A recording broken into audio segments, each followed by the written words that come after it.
Alguém acrescentaria algo? Temos aqui um mínimo denominador comum? Agora podemos começar a discutir o texto. É isso, né, filho? Agora a gente pode... Porque agora, filho, todos nós chegamos a um acordo sobre o sentido do texto. Agora, vocês entenderam o exercício que eu propus? O exercício é o seguinte, filho. Esse exercício, ele é possível para qualquer texto crítico. O que você acha? É possível, Beth? Ele está perguntando. É possível esse exercício? Acho que sim. É possível. Sem esse exercício, nós não estamos discutindo o texto em tela. Nós estamos projetando nossas impressões, opiniões, desejos. O que é isso, né, filho? É. Aí começa a inventar, né? Então, essa é a proposta. Agora eu escuto vocês. As desenvolvimentos que vocês queiram fazer, esse é o texto. Eu ainda vou resistir um pouco a tratar do contexto da reflexão do Cândido. Eu gostaria de permanecer ainda no texto.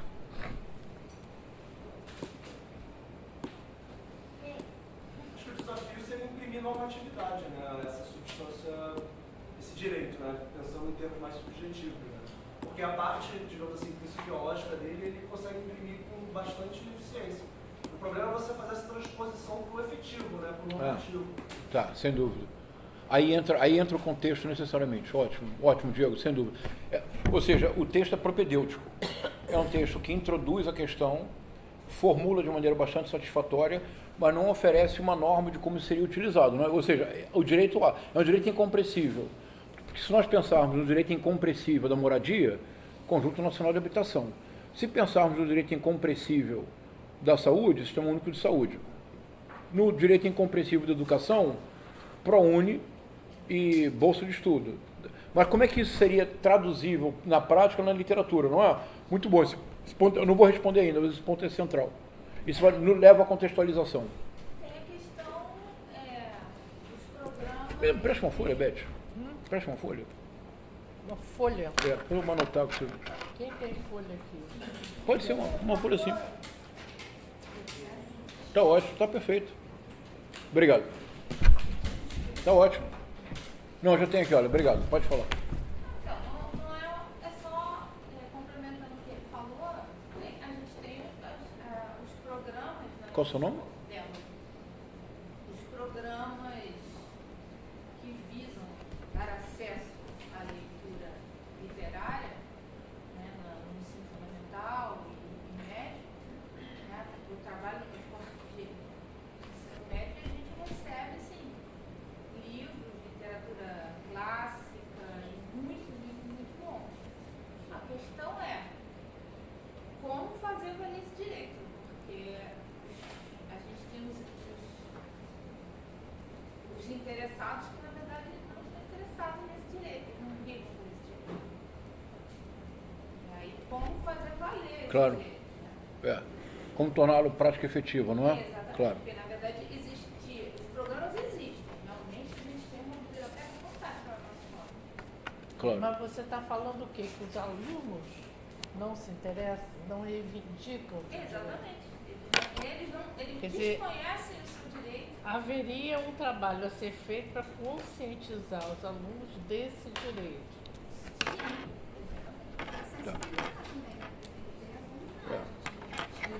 Qual é o seu nome? Andressa. Tem que conscientizar do direito e você tem que dar, sensibilizar para querer chegar no direito. Mas eu acredito também que esse projeto que ela está falando não chega a todos. Qual é o seu nome? Elisângela. Tem escolas que têm realmente uma biblioteca, que tem projeto que pode ser pensado e as pessoas podem tentar fazer essa sensibilização, mas a maioria das escolas não tem. Eu mesmo trabalho em escolas que não têm biblioteca. Não existe isso. Então, mas é isso que eu estou querendo dizer, porque na verdade a gente vai entrar em outra questão. Porque efetivamente eu acho, né, que esses programas de livros, eles são mais uma questão financeira do que efetivamente uma política para fazer valer esse direito. Né? Porque a gente recebe os livros, a Secretaria de Educação entope um projeto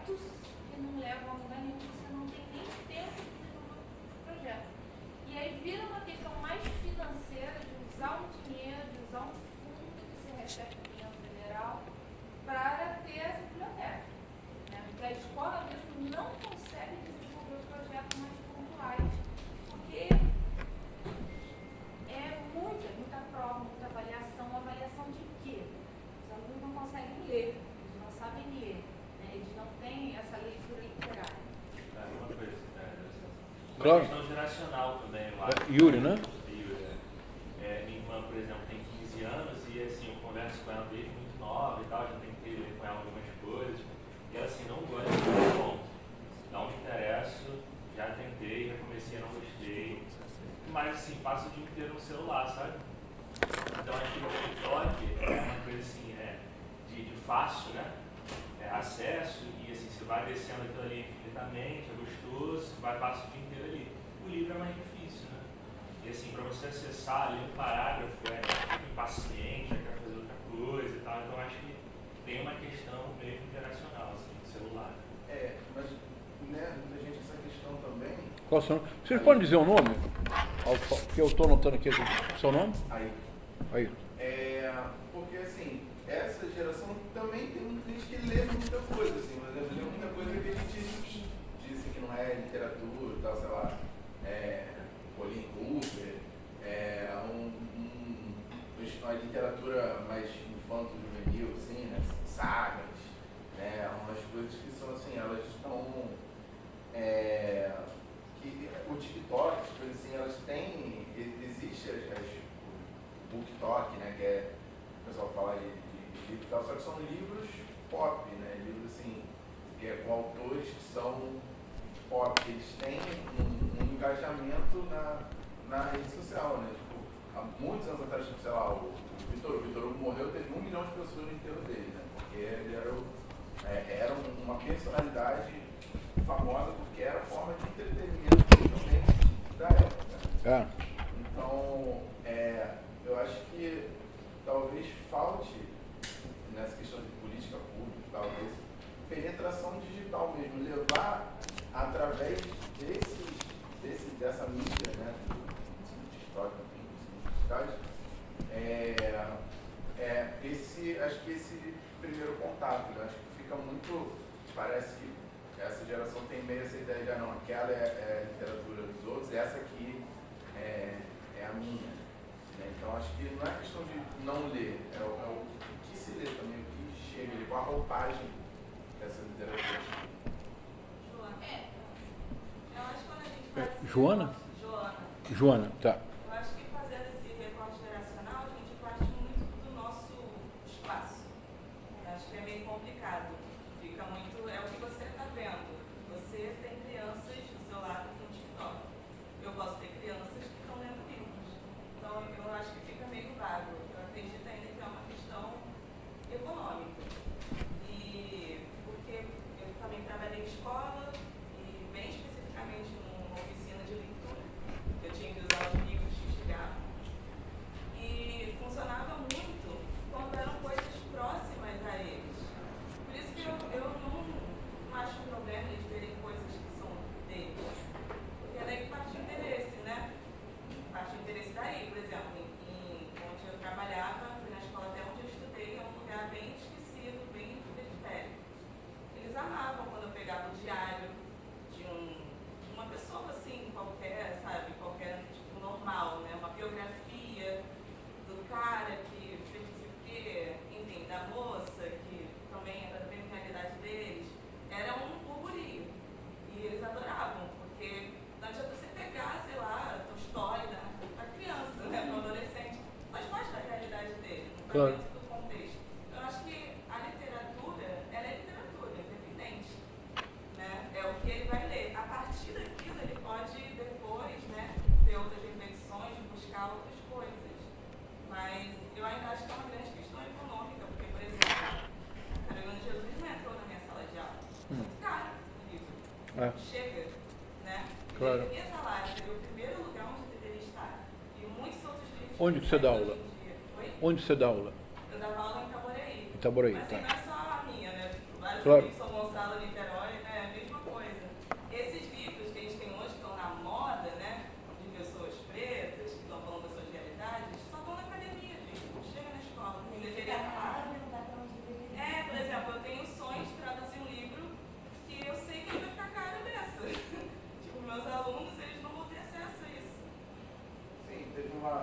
eu estava estagiário da prefeitura, era mediador, né? E teve um dia que foram, sei lá, 4, 5 crianças só, de 4 crianças assim. E eu tinha que ler lá para a graduação com 100 plumas, né? Do Cabral de Melo Neto, e eu li com as crianças. O que você leu? O Com 100 plumas. Ah, tá. Do João Cabral. Tá. E só que assim, era aquela leitura assim, que leio, você explicando, assim, eles ficaram encantados, eles gostavam até do som, até mesmo sem entender só depois, ele, pô, primeira vez na vida eles estavam ouvindo uma coisa assim e tal, e realmente aquilo é um texto complexo, mas teve uma penetração dele, porque acho que é justamente o que dificulta, né, esse acesso à literatura é a falta de capital cultural também, né? Tipo, de ter ali essa pessoa, que no caso é o professor, só que, pô, o professor com 40, 50 crianças, ali eu estava com 4 crianças, ali eu tinha a oportunidade de, pô, parar, a gente ver, olhar no rosto de cada um, sabe, entendendo, voltar, parar, que é uma coisa que não dá para fazer. Pô, sei lá, a pessoa tem 200 alunos numa escola, né, vários turnos. Mas eu concordo, acho que é a forma que a literatura chega, né, para essas pessoas. Por favor. Tá. Então, só complementando, porque na verdade quando eu falei de biblioteca na escola, a gente recebe os clássicos também, né? A gente Claro. recebe livros que são mais próximos deles. É. E São- aí a questão não é nem a questão do texto literário, é ele não ter consciência de que tem o direito de saber ler, de não ser um analfabeto funcional, mas ele não tem, ele não tem noção do seu próprio direito. Aí que tá, eu acho, Luísa. Luísa? Eu acho que isso tem a ver com o não reconhecimento da importância daquilo, né? E eu acho que isso tem a ver também com o que a nossa sociedade, de um modo geral, valoriza. E o Antônio Cândido fala um pouco disso, né? De como, no caso das classes mais humildes, o acesso é muito vedado, porque ele fala do lazer, né? O tempo de lazer não é dado a essas pessoas. Então, a pessoa lê se ela não tem o tempo. Claro. Né? E ela enfrenta essa ideia do lazer, do hobby. Então, aí você chega na escola, você nunca teve aquele incentivo, você nunca teve a experiência, o exemplo. Claro. Você não convive com pessoas que têm aquele hábito. Então, aquilo para você está tão distante da tua realidade. E aí tu chega dentro da escola e fala assim, não, tu tem que saber fazer isso aqui, isso é bom, lê aí. E o cara aprende a decodificar e tal, mas ele não consegue encontrar prazer naquilo, ele não vê sentido.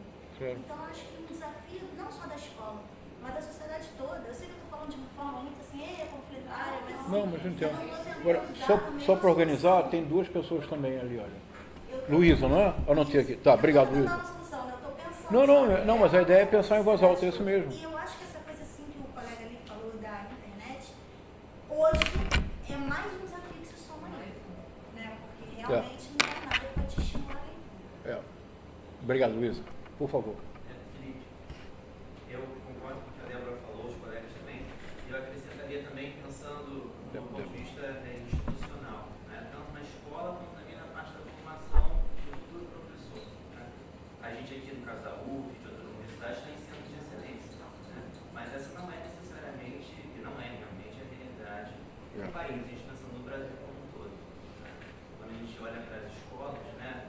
Se você sai um pouco dos bairros de excelência ou de alguns bairros periféricos, como das escolas, a realidade das escolas públicas estaduais, É dramático, é. na maior parte do Brasil, é de um ensino precário, porque a formação dos professores em literatura e também em outras áreas, né, mas aqui no caso da literatura, ela é precária.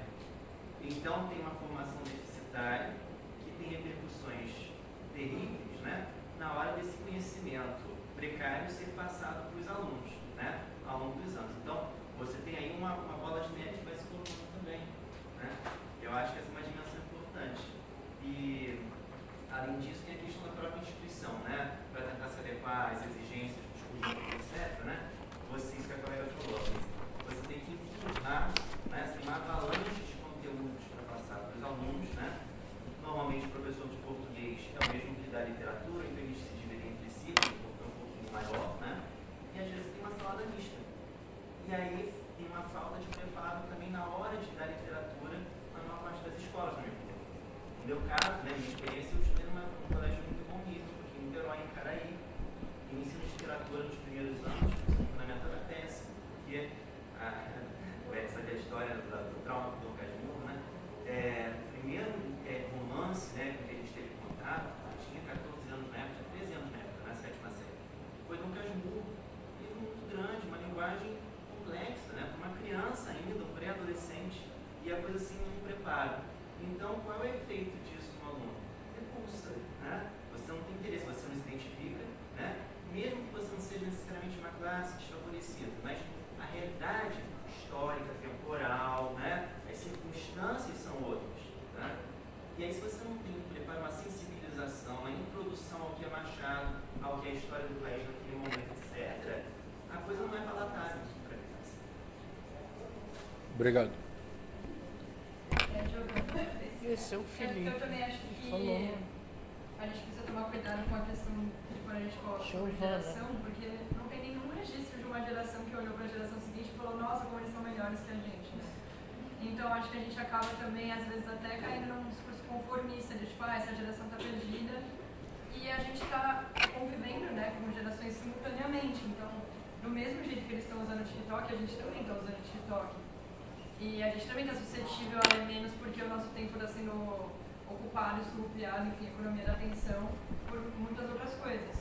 Eu acho que a gente pode fazer um movimento de mão dupla, então, da mesma forma como a gente gostaria que os estudantes se interessassem pelo tipo de narrativa que a gente acha legal, e como o Ayrton falou, quando você tem tempo de fazer uma mediação, eles realmente se interessam, porque as pessoas gostam de ser desafiadas, desde que seja dentro do que elas são capazes, né? A gente também poderia olhar para o tipo de narrativa que eles estão criando, porque o Cândido diz, né, a população é inerentemente humana. Então, se eles estão jogando RPG, nada mais é do que eles criarem narrativas. Se eles estão escrevendo fanfic, eles estão dando vazão para desejos, fantasias, coisas que eles entendem como uma narrativa de fora, externa a eles também. Então, eu acho que existe esse movimento de mão dupla. E eu acho que a gente também tem que aprender com o que eles consideram narrativa e mostrar para eles que na verdade é a mesma coisa, só tem uma linguagem diferente, talvez um meio diferente, e não olhar com esse olhar de tipo, essa geração está perdida, ou eles não conseguem, ou para eles é muito difícil, enfim. Eu acho que a gente também tem que sempre se ver como, no caso, eu entendi que boa parte de quem está falando são professores, né? Como numa sala de aula a gente é mútuo ali, né? A formação. Quer dizer, caso contrário não seria universal, não é? Se fosse apenas objeto impresso, narrativa romanceada, não seria universal. Ó, tá, obrigado. Quer falar outra coisa, Ayrton? Assim, vive se levando. Por favor. Eu tenho uma pergunta a fazer para os alunos, para o João também. Por que vocês estão contrapondo a leitura literária com TikTok, especificamente? Porque não, mas foi o que a Giovana falou para não contrapor, não foi a sua ideia? Não contrapor, não é? Mas a maioria está falando como se o TikTok fosse o grande inimigo. O grande inimigo. Mas ele é o grande... Não, mas no TikTok você não está lendo. Vocês Mas tem são pessoas várias da coisas Virgínia, na confesso. internet. Tem várias coisas pela internet que você lê. Tem vários aplicativos em que o aluno está lendo, o ser humano está lendo. Mas no TikTok, não. E é o TikTok que apareceu aqui na fala de muita gente como o grande opositor, né? Não é opositor, acho que é a grande medialidade que a geração mais nova eles passam o tempo todo no TikTok, é isso? É uma coisa que é uma questão do prazer, né? Sai de um lugar. Os vídeos curtos, eles são um hack do cérebro de liberar dopamina, que realmente as pessoas que já crescem, já vão necessitando de formação já dentro disso, acaba que eu tenho vários alunos adolescentes, chega no final de semana, o que você fez? Nada, fiquei no TikTok. O que você faz chegar em casa? Nada, fiz no TikTok. Foi 4 dias de feriado, o que você fez? Nada, fiquei em casa no TikTok. Então não é questão, porque esse meio, como tinha comentado, eu acho que a gente tem que conseguir, né, furar isso, né? chegar nesse meio e usar, por exemplo, Mas tem uma colega questão. disse, trazer. Não, desculpa, pode falar. Não, pelo menos na minha fala não foi de contrapor, foi de entender esse lugar e usar essa medialidade também a favor. É porque a gente não está encarando o TikTok como um problema. As pessoas estão viciadas em dopamina. Os jovens como eu sou um. Total. A gente está viciado em dopamina. O que os TikTok e o Instagram faz é isso. Eles dão muitos estímulos no nosso cérebro. Eu era uma leitora boa quando eu era da faculdade, na adolescência. De uns tempos pra cá, eu tenho que segurar os primeiros 10 minutos lendo. Se eu não conseguir segurar, eu não consigo ler. E aí eu falava isso com meus alunos, que eu também passava por isso.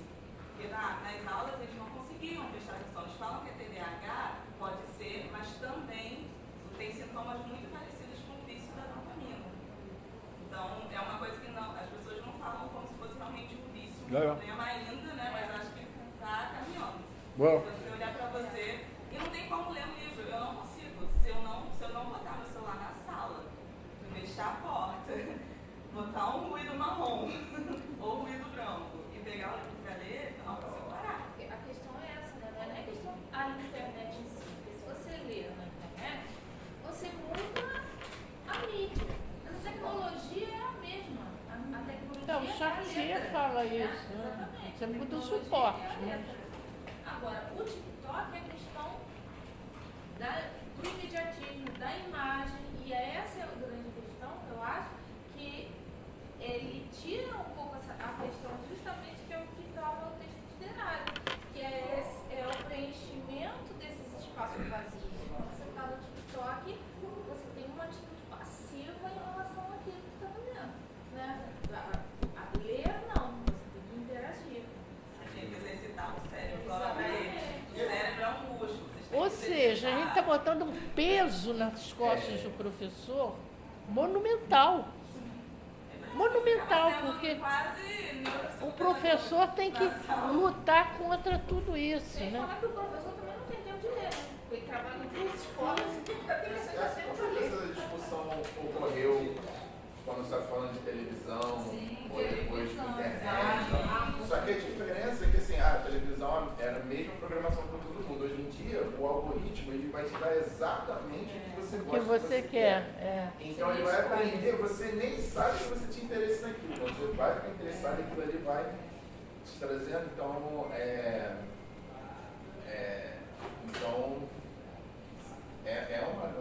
um grande desafio. E o se TikTok coloca. é o maior problemático nisso, porque ele até Qual- agora é o aplicativo que Qual o seu melhor nome? consegue, Mariana, que melhor consegue filtrar os seus gostos. É impossível você sair.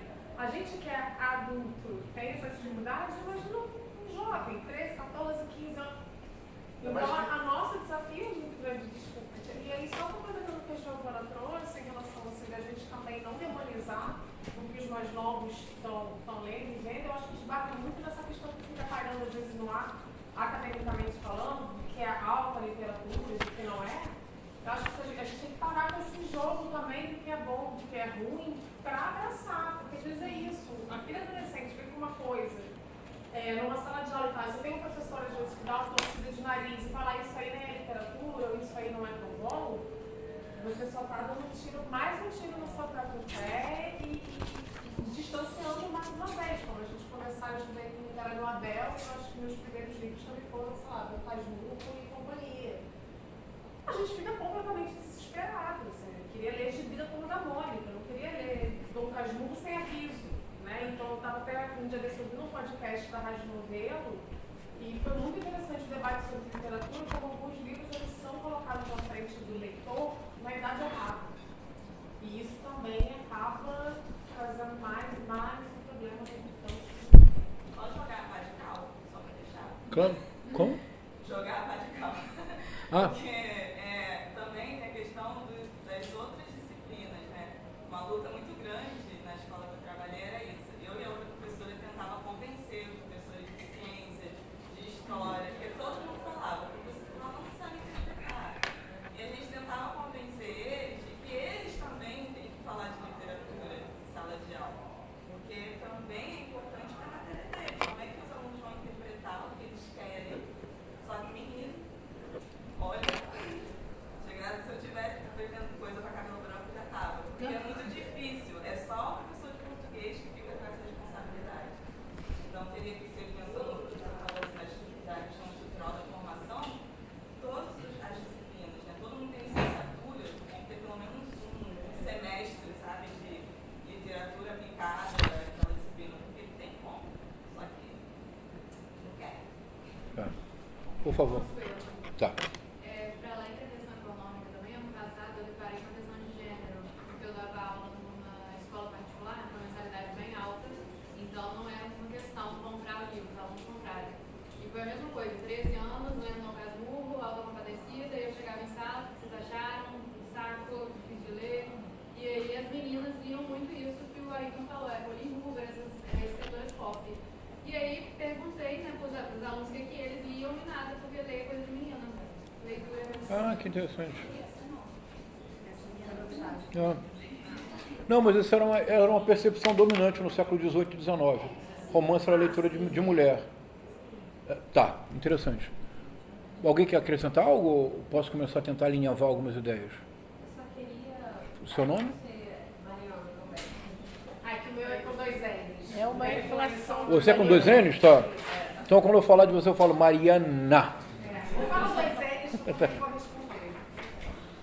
O pior é que ela muda de cabelo toda hora. E eu Quem é? mais Mariana. dificuldade ainda identificar a Mariana com 2 N's. Por favor, Mariana. Eu só queria de novo botar assim na discussão, porque a gente estava falando, né, sobre essa questão dos estímulos, né, e aí o Benjamin ele fala pra mim quando ele vai tratar essa questão do cinema, né, ele diz que o cinema... Quem? É o Benjamin. Claro.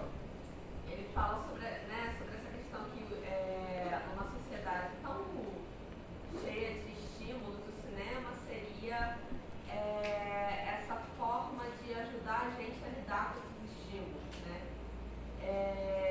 Então, assim, primeiramente, eu acho que o TikTok hoje em dia ele é mais isso, a gente está numa...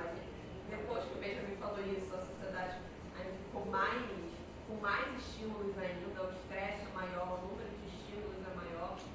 E aí acaba que surgiram novos recursos para lidar com esses estímulos, mas ao mesmo tempo eu lembro sobre o Bose, né, que ele fala no Seria o Tempo, da poesia, ele fala que a poesia, enfim, a literatura é um caminho de resistência também a isso, porque é uma forma de você resistir a esse meio mercadológico e que só quer te dar prazer e estimular a consumo.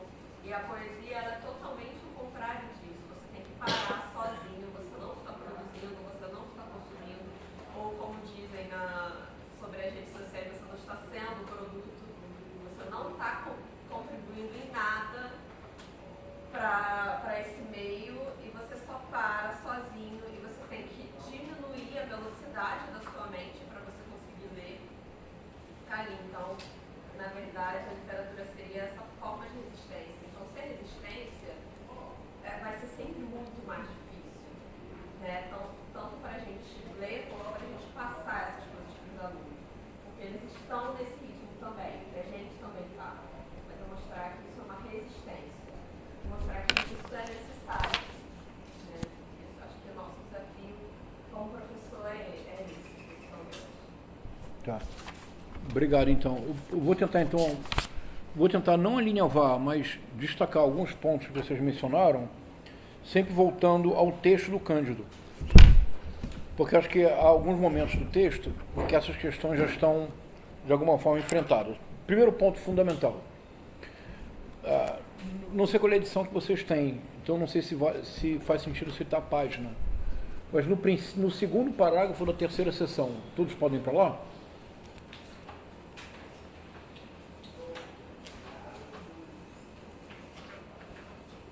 Porque vocês mencionaram muito a questão do suporte e a questão do acesso a formas de fabulação por meio de suportes outros que não o texto impresso. Não é isso? Então vejam, isso foi destacado pela Giovana, pelo Ayrton, de maneira agora também pela, eu não tenho certo, Mariana, pela Mariana também na questão da operação do algoritmo, em alguma medida pela questão econômica que a Joana levantou, e esteve presente também na preocupação, na verdade, do Diego em relação à norma, da Débora, da Andressa, da Elisângela. Acho que foi geral essa preocupação, porque diz respeito aos meios contemporâneos. Então vamos lá. Vejam a frase que começa: e durante a vigília, a criação ficcional ou poética, que é a mola da literatura em todos os seus níveis e modalidades, encontraram? Sim. Fala, filho, sessão número 3. Da terceira sessão. O parágrafo que começa, vista deste modo a literatura. Aí, lê aqui, filho. E durante a vigília, a criação ficcional. Obrigado, filho. Encontraram? Isso eu acho que responde ou dialoga com a preocupação de vocês. Então, a criação ficcional ou poética está presente em cada um de nós, analfabeto ou erudito, como anedota, causo, história em quadrinhos, noticiário popular, canção popular, modo de viola, samba carnavalesco. Ela se manifesta desde o devaneio amoroso ou econômico no ônibus até a atenção fixada na novela de televisão ou na leitura seguida de um romance. Está claro? Eu acho que essa passagem poderia ser a síntese da preocupação de quase todos vocês, não é verdade? De maneira muito legítima, vocês manifestaram a preocupação, direto ou indiretamente, de uma fixação que é anacrônica e ingênua da literatura com um suporte específico, que é o texto impresso, que é a materialidade do texto impresso. Esta materialidade, não é a regra, é a exceção. Embora o texto impresso date a invenção de Gutenberg de 1453, o texto impresso ele só se tornou acessível, isto é, economicamente viável para a população no século XVIII. Até o século XVIII, você poderia ter dotes de rainhas, 2 quilos de açúcar do Recife, que era muito valorizado, era ouro branco se chamava, e um livro. O livro era muito caro, ele não fazia parte da cogitação das pessoas. É somente no século XVIII, especialmente na segunda metade do século XVIII, que o objeto livro, enquanto texto impresso, tornou-se um objeto do cotidiano.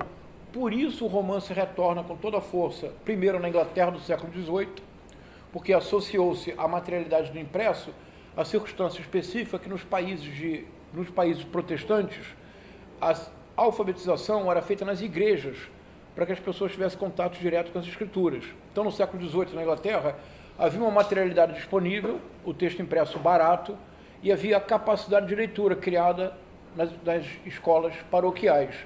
Na França, no século XVIII, porque há a materialidade disponível, o texto impresso barato, e há o modelo napoleônico da alfabetização, que é o modelo adotado no Brasil, em que cabe ao Estado oferecer a alfabetização na criação do cidadão. Está claro? O texto impresso, ele é exceção na longa história do Homo sapiens. Se fosse preciso definir texto impresso é enunciação sem corpo, é só isso. Não tem corpo.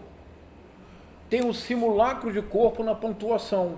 A pontuação que existe desde os tempos da Biblioteca de Alexandria, mas ela só foi tornada corrente e moderna no século XVIII, em boa medida pelo romance, porque a pontuação é a imagem possível do resto do corpo no texto impresso, porque a pontuação simula a respiração, a vírgula, a pontuação. A função da pontuação é inserir no texto impresso a respiração humana, a imagem do corpo. Mas desde os hominídeos aos Homo sapiens até o século XVIII, a forma dominante de comunicação humana era física, e incluía o corpo. O texto impresso cria um paradoxo fascinante. Pela primeira vez, o autor torna-se projetável para além do seu espaço físico, mas ele perde o controle da interpretação. Toda a história do romance é uma difícil negociação entre o nome na capa, que se torna conhecido, e o conteúdo do texto, que passa a ser do leitor. Porque o autor perde o controle da interpretação. Isso é absolutamente fascinante. E o primeiro autor que não se sentiu ressentido com isto e tornou isto literatura foi o Flaubert, com o discurso indireto livre. O discurso indireto livre é quando o autor reconhece finalmente que ele não controla a leitura e ele passa o abacaxi para o leitor. Agora o problema é seu. Está aqui, olha. Não tem nenhuma indicação de semântica de quem está falando. Vire-se. Você não quer ter liberdade? Agora vire-se com a sua liberdade. Está claro? Então, o texto impresso é excepcional no circuito comunicativo. Primeiro ponto. Segundo ponto, que é bem importante. Isso se refere à observação da Giovanna. De fato, há uma tendência na cultura que é lamentar uma idade de ouro que nunca houve. Essa idade de ouro nunca houve na história da cultura. Mas lamentar et in Arcadia ego, um dia também estive em Arcádia, é um tema que domina a cultura ocidental. Está em todos os momentos. Por exemplo, é divertidíssimo acompanhar a reconstrução que se faz na universidade da história da crítica no Brasil. Porque é uma reconstrução feita unicamente do ponto de vista da universidade. Vocês querem ver um exemplo? Releiam, vocês já leram muito bem, o Encontro Marcado do Fernando Sabino.